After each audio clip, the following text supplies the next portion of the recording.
The Legend of Hercules in 3D. Now, I happen to have 2 copies of this Blu-ray. The reason is my first copy had a problem and wouldn't play for about 15 minutes of the movie. So on my first watch, I missed from about the 16-minute mark to the 29-minute mark. I kept watching anyway and really didn't feel like I was missing anything. But now, after seeing it again the whole way through on a different copy, I think it actually was a much better movie with that time removed. Now, maybe you can try watching it this way and see if you agree. But I felt everything I needed to know about the dynamic between his love interest and the jealousy of his brother was communicated in a moment at the end of Chapter 2. Such a moment is really a holy grail, impossible task of communicating everything in a few awkward glances and terse passive-aggressive dialogue. And I wonder, did the director just not see it, or was he compelled to make a movie of a certain length, so this turkey just had to be cooked with all the stuffing? Now, the 15 minutes of the brother plotting betrayal I felt was unimportant, and it took Hercules out of the story for too long. With the scenes missing, we just never leave Hercules' side, and we get to realize he's been betrayed right alongside of him, and it just gets on with the action so much sooner. Again, try putting it on and skipping over that and see if you agree. Now, this movie has an amazing opening.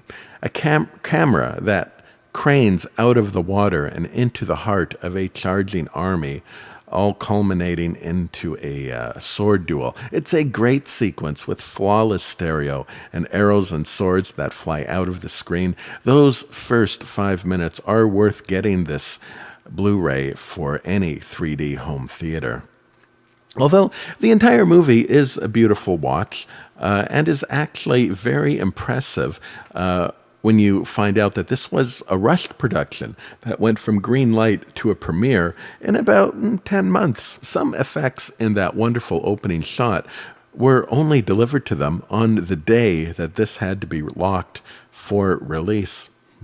Now, the 3D does give us some to talk about. It is shot in stereo, and more importantly, I would say it's being framed in stereo.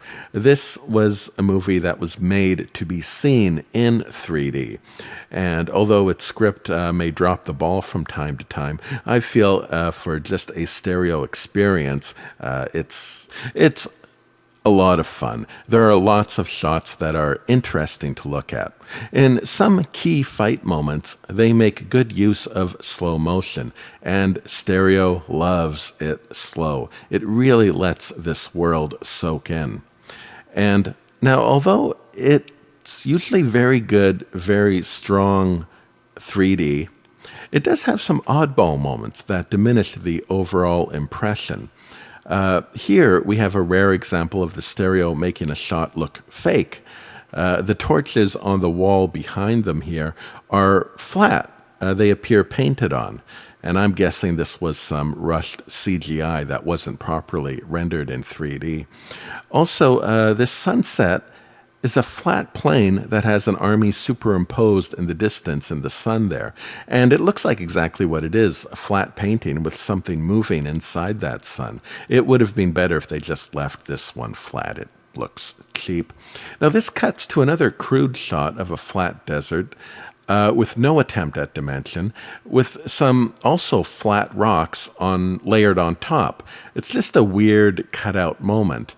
And again, just a cheap shot, though not nearly as bad as that sunset.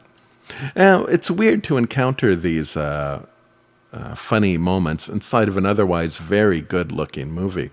But again, maybe it's a side effect of it being a rushed production.